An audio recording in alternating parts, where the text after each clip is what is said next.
Hello, you wonderful people, and welcome to another episode of Not Too Comic Book. This being a show where I talk about TV shows that are adaptations of comic books.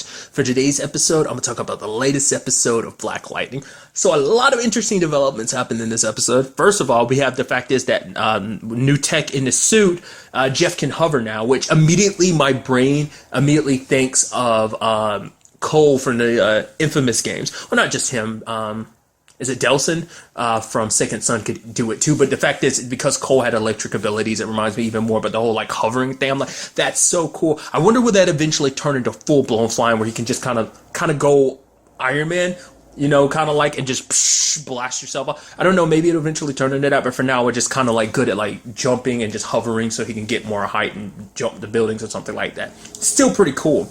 But it seems like all of this is happening at the same time that Jeff is losing more control of his abilities. And it is, like a lot of the issues Gumby talks about saying it's connected to like the device, but more so it does seem like there is some other issue going on in him. Because remember, like Jeff has kind of been losing more and more control of his abilities over the past, in this more recently, because he had brought it up before, like at the beginning, like he has not come close to using his powers in 9 years. So it's like, what's happening to his body? Is it because he's going so long without using them and his body's kind of having an adverse reaction because he's been pushing himself so hard, because he's kind of going like 0 to 100 with this whole Black Lightning thing, just kind of jumping right into it, using his powers a lot more, and because his body's not used to it anymore? Or is it going to be one of those situations where it's like, especially because we learned a little bit more about like people's abilities in this, like the fact of the matter is it deals with Jeff's dad, Alvin, that basically there were some kids who, like, there was a vaccine that was possibly connected to people getting abilities. 9 kids in particular, but those 9 kids disappeared.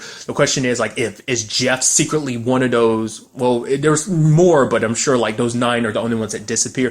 But what if like Alvin found out about Jeff and everything? Which kind of also changes my thought process, because I had always thought like Jeff was a metahuman, but maybe it's not the case. Maybe he is just like, maybe he got his powers through experiments. I mean, I don't know. Like, this show's like my first real experience with Black Lightning, so I don't know. But if that's the case, like, what if that serum's kind of slowly wearing off, whatever experiment gave him his powers? Or maybe like the power inside of him is mutating to a certain extent, and it's just like he needs like a new fresh injection or something to kind of stabilize his abilities. I mean, that's currently where my brain goes. Or it just could be just power overload or something, but to the point it is giving him headaches, to the point mid conversation with Gumby he ends up passing out and is like, what is going on here? It kind of cripples him to the point like Joey Toledo was able to get away and kind of kick his ass a little bit at the end of the episode, which sucks because that was like his one shot to get closer to Tobias. And he kind of messed it up. Just, you know, because at the same time, it's not just all that. It's also the fact is that he is fueled by anger. It's not just about Tobias and Joey, but it doesn't help because it's already igniting something that's already there, his anger inside of him. So it seems like it's kind of a byproduct. I mean, to be fair, like a lot of your emotions and stuff like that are chemicals. So whatever's happened, whatever synapses are in his head, maybe they're kind of getting overloaded, or certain parts of his brain, because it's all like electricity up there. So maybe his powers are kind of like highly lighting up certain parts of his brains, in particular the ones that kind of control emotions and stuff like that. I don't know, it'd be kind of interesting either way, like, so. And since I was talking about him earlier, let's talk about Kombi. It seems like him and Tobias have a connection, so it's like, what's going on there? Because, like, he continues not to tell Jeff the truth, because it's like, oh, Joey's probably here, so that means, because he's you know, Tobias's right-hand man, so that must mean Tobias is here. And Kombi's like, oh, it could be. It's like, you know for a fact, so why are you not letting him go after Tobias? Like, what are you hiding? Especially, like I said, going back to the fact is that they have some kind of prior connection, because it makes it seem like, I don't know, it seems nefarious that the fact is you're hiding something from your partner, and it seems like you would have want him to take down Tobias. Like I said, so like my thoughts before, like, okay, maybe he just doesn't want Jeff rushing into this and nearly got him killed last time, or is there other reasons why he doesn't want Jeff going after Tobias? It's kind of interesting, because it's like, especially because of the way they talk and stuff, because he knows a lot about Tobias, because it's like, oh yeah, that serum is basically making you young. I don't know whether he was referencing it also in Tori's system, or was it just in Tobias's system, but it's like, oh yeah, that serum that makes you young. And because I also thought too, like when he ended up killing Lala, I was like, does he have superhuman strength or something? Seems like it is the case because he ends up breaking his father's back later on in the episode, which we kind of dived into his family drama a little bit more. He kind of didn't get treated right. Neither did his sister Tori because their mom left him and everything. Their dad was abusive, but especially towards Tobias because Tobias was kind of in his mind like, oh, you ain't white, you ain't black, you basically you're a freak almost, you know? You can't do what normal kids do, and Tori got smacked around because she tried to defend and stick up for Tobias. So what that serum was exactly, I would assume it has something to do with those, like that vaccine that gave people abilities. Maybe it's something else entirely. I don't know. It's hard to say at this point in time, but maybe the same thing is what gave Jeff, like I said, gave Jeff his abilities too. But like, why is Gombi not saying anything? And another thing too is Tori was like, you went to see the tailor, Gombi, and it's like, don't do that. Lady Eve would be pissed. So it's like, why would Lady Eve be pissed about it? Is Gombi supposed to be like off limits? Like, is he like, you leave him be? Because it sounds like he kind of had like, it's like, oh, you work with the ASA. It's like, what is that? Like, does Gombi have like some criminal ties in the past or something like that? Because he had a gun ready to go up against Tobias. And it's just kind of, he's like, I'll see you later, Gombi. And it's like, what is that connection? Like I said, I wanted to know more about Gombi, and we're stepping in that direction of like, yo, like, you got a lot more skeletons in your closet than I thought you did. Like, I know you're covering stuff up, but I'm like, why? You know? So I'm sure, I want to believe it is for Jeff's safety, and just because he does care about, you know, Jeff and everything, especially because he's trying to help him this episode. Like, I don't want you to kind of go out there, let me fix up the suit first, give me a day. But it could also be him being like, yo, I need you to calm down because I need you to give Tobias some space so he doesn't, like, I don't want you two clashing, you know, for whatever reason. I don't know. Because something we still don't know the answer to too is like that, remember was it last episode? Tobias had asked about the body and everything. It's like, oh yeah, you told me this was Black Lightning's body, and that body that was cremated and everything. It was like, well, how did that whole situation happen? Like, did Gombi set that whole situation up? I would assume he would be, just one, since he handles everything like that. I don't know. Because it makes it sound like there's like some kind of like government connection. Like, maybe he has something to do with the experiments or whatever the case, maybe connected to that vaccine or whatever that Alvin was looking into. So he's still quite the mystery. But what I also thought was kind of interesting too when it came to Tobias was the fact that he got the white powder. Obviously, it cuts back, so it shows you like Ladies Eve conversation with him last episode about the whole like, oh, you know, the whole like they ground albinos up into white powder because they were like believed to be like white magic or something. So is that supposed to be sent at a sign that is like, oh, I know you went to visit Gombi, or is it like, I know you went to visit your dad and you're called? Because like I said, so it's like, you know, either way, like she knows he kind of did stuff he wasn't supposed to. So it's kind of like, what does that mean exactly? Like, does that even mean that Gombi and Lady Eve have a connection? Like, like I said, did he run in that criminal circle or not? We'll have to wait to find out. Because for her, it's like, you know, she doesn't want undue attention, which is what Tobias calls the last time. Like, she got on him last time about like, oh, the fact is he paralyzed Khalil and shot the bastard. It's like, you doing that draws a lot of unnecessary attention and stuff like that. So maybe the same thing could be said about going after his dad as well as going to see Gombi. But like I said, we'll have to wait and see. Another thing about this episode was Jennifer basically being attacked by those two girls. At first I was like, oh man, this is gonna be, and she took them down. I'm like, whoa, where'd she learn that? It's like, did her powers or something actually kick in? But later on, one of the girls shows up with her family and is like, yo, you're gonna have to pay for some medical bills. My arm, like her arm was broken and everything. They're like laughing and joking a little bit before Jennifer shows up. And then Jennifer has to defend herself to her parents. It's like, yo, there were two of them. And Jeff was like, whoa, there are two of them. She didn't say anything about that. But how'd you go out on her? And she's like, well, you taught us how to defend ourselves. Which I was like, oh, snap.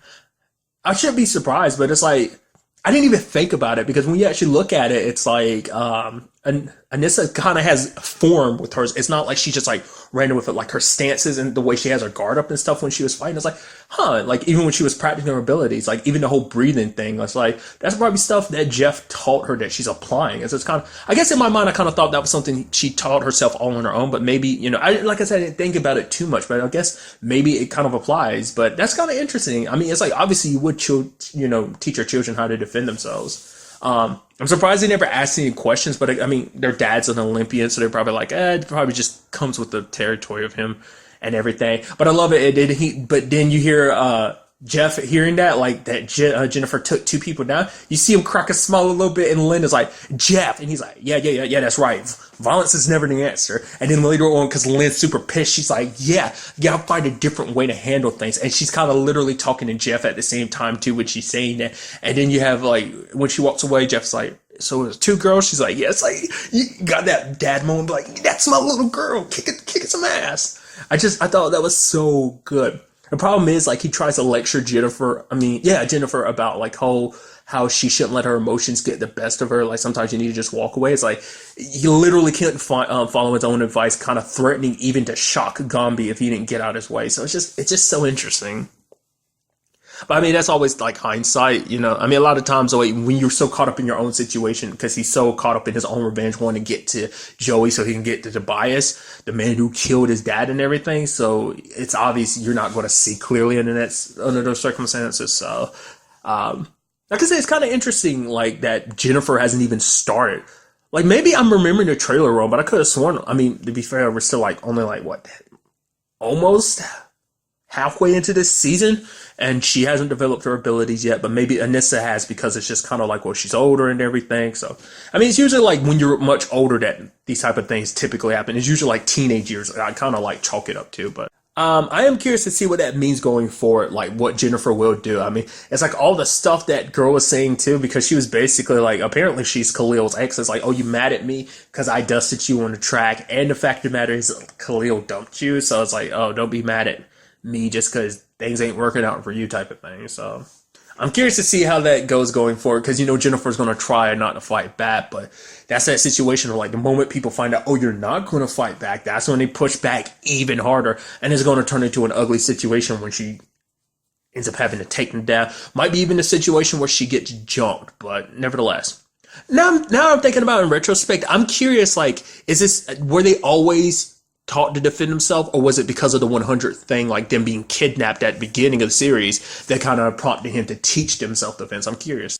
What I also loved about this episode was Jennifer's, Anissa's side of things, where it's like she's investigating, looking into her family a little bit more. I love that whole situation of like, it's got the intense music playing and she's looking for a hoodie, and she's like, it cuts the music and she's like, Jennifer, do you have my black hoodie? Nah, I got mine. I'm like, I love that you did that, because it's like, she's like, yeah, whatever. Go back into her room, the music plays. I love how this show blends that so well, like throws in these little bits of comedy. I thought that was just a nice touch of just cutting the music. Like, we got this serious moment. She's like, oh, she's about to go all vigilante. Where's my black hoodie so I can go all vigilante? Of course you've got it. I just thought that was such a nice little touch. It's just such an interesting situation to be in. It's like if any other superhero is like, I can't go out being a superhero because someone took my disguise. It's like, why are you doing that? You know? And then also the fact that she got help from that dude at the store with her whole getup, and he made a joke. He was like, oh yeah, you're going to be the fiercest superhero, which, first of all, are you telling him you're going out being a superhero, or is that supposed to be like quote unquote superhero, like a joke, like, oh, you're going to be the fiercest superhero? Like, I'm like, for one, superhero 101, like, you don't tell people your secret identity. That's the whole point of a secret identity and everything. So I'm curious, like, what was it? I don't know how to interpret that, whether that's supposed to be like, no, he really knows or not. But I mean, either way, I mean, I feel like that's a little dangerous, especially because you're new to the superhero game, like, but still. So I get the feeling like I feel like it had to be a joke, because there's no way they would seriously be like, oh yeah, she would literally tell him what she's up to. Maybe she confided in him. I don't know. I mean, she never gave her real name, but still, he knows what you look like. I'm sure there's security cameras too and everything, because it's a store. I just thought that's kind of interesting, but I also appreciate, like, her look. It's kind of interesting because, I won't get into it because it's kind of spoilers, so I won't say anything about it. But I do appreciate the fact that she's got the gold marks around her eye, like Oliver does. He's the only one that does that, isn't he? Like that, because he wears that under. Well, he used to, right? Does he still do that? I don't remember. It's been such a long time. I feel like he still does that, but maybe he doesn't. Like, well, Curtis kind of does with the whole like Mr. Terrific, the T symbol he makes. So. He does, but I don't remember if Oliver still did. I remember in the beginning, before like Barry hooked him up with the mask, he used to just put the green mark across his eyes. So that was just kind of an interesting thing. But nevertheless, breaking into her grandfather's storage unit, she ended up opening a safe, and there's some powder or something in a little glass tube, and I'm wondering, is that supposed to be like the vaccine that kind of gave the abilities and stuff like that? I do appreciate that kind of element of kind of being like a very like she going all like Sherlock Holmes and everything, kind of doing her own like detective work and stuff like that. So I don't know, I thought that was kind of interesting. I'm curious to see how that all ties in together. Like I assumed that because originally her grandfather Alvin was going to run the story, but he died like a week before it could happen and everything. Like after he started like investigating the story, he died like a week after it. So obviously Tobias is the one that killed him. So this does have that connection to all that. So like maybe the 100 people Lady Eve and Tobias are connected to is this said group that does this experiment. So it might be kind of like a government type of thing that uses bad people to do whatever they need done, or like like it seems like a huge ass like conspiracy theory type of thing, because that's where she got the information from, like a video where it was talking about conspiracy stuff. So it's kind of like, huh. And it seems like this might be a full-blown conspiracy, but we'll just have to wait and see on that. And I also appreciate Jeff talking to Henderson, not as himself, but as Black Lightning, which is like, I guess that modulated voice thing, is that a device, or did he do that by himself? I'm curious. It didn't look like he had to, like, not unless he keeps it with him at all times, but the fact is that he just can change his voice like that. I do appreciate him hiding in the shadows, and it's just like, him and Henderson had that love-hate relationship. It's like, he's just like, hey, I'm just trying to help you out. It's just like, fine, and then he's like, okay, check your car. That way I can contact you. He looks in, there's a burner phone, and he's like, really? He's like, call it the black signal, and laughs. He's like, huh, you got jokes, huh? I say, you still got jokes. And then it's like, and you still do that too because Jefferson just left. And I'm like, it's so interesting because those are things that I feel like only Batman does. Like, I don't know any other superhero that's got an actual signal and does the whole like disappearing thing, except for like Justice League. They make a joke because they make everyone do it, because the only one that's left standing when Gordon turns around is the Flash, because it was like, I think Cyborg, Wonder Woman, and Batman did that, just like when he wasn't looking, they all left, and then Barry didn't know what to do. So, oh wow, that's super rude, right? So it's just so interesting to me. And the fact is, isn't it a little dangerous for him to be doing, even if you're in the bushes or something, like, but I guess like Henderson wouldn't have crossed that boundary or something, because you would have just like got super pissed and electrocuted him or something. But still, it's a situation of like, he could have easily just walked into those bushes and saw who you really were. So why not even get in a suit and everything? Nevertheless, hey, I'm not a superhero, so I'm not going to judge you for handling things. You've been at this for a very long time. So like, hey, you got more experience. You're kind of a veteran in this whole thing. So you do you. Which actually makes me wonder, how long was he like Black Lightning before he quit? We know he was on hiatus for like 9 years, but how long was he actually Black Lightning? I would assume like for a good chunk of time. I mean, he's had his abilities for a long time because Lynn's known him, in that time as well. So it's like, I don't know if it's like I don't think they've ever gotten specific about how long he had been how long Black Lightning had been around, because there was probably a while before like I said, he had his abilities for a while, but it was probably a long time before he actually went out and did something with them. I'm curious if it was his dad's death what kind of motivated him. Typically ends up being the case, like, family situations. I think that's kind of the go-to for most superheroes, because like everyone, especially Arrowverse wise, the mains like Oliver, Barry, like both of their like parents are gone in both cases. Sarah still has her parents. It's just kind of interesting. She's kind of the outlier, because like as a leader of the Legend, she's the only one that still has her parents both alive. So I don't know, just kind of interesting. I mean, there's others in that group who don't, like Jax, for example, only has his mom. But nevertheless, I'm getting off track here. We don't actually hear anything about Jeff's mom, so I'm wondering what that's all about. Maybe she passed away when he was younger, whatever the case may be. Like I said, overall, a very interesting episode. I'm very curious to see where, like, all this goes. I mean, we'll just kind of have to wait till the next episode to see where it takes us. But really, that's all I want to talk about in this episode. To the next time we meet, be happy, be safe, live life to the fullest, and enjoy it. Good day and good